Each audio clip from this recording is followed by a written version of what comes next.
Ayan guys, luluto muna tayo ng baka. May bakang ganito kalaki oh.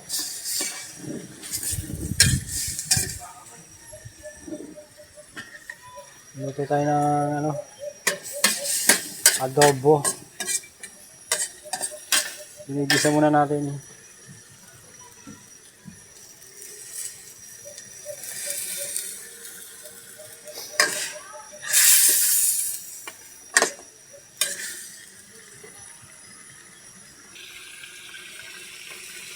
Yan guys, yung ginigisa natin at mamaya lalagyan natin ng toyo.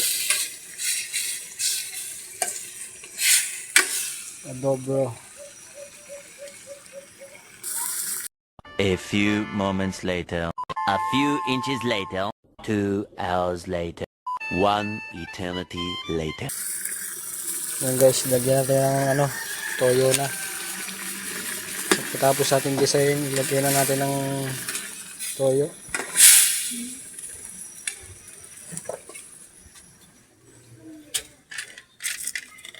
Lagyan natin ng konting anghang.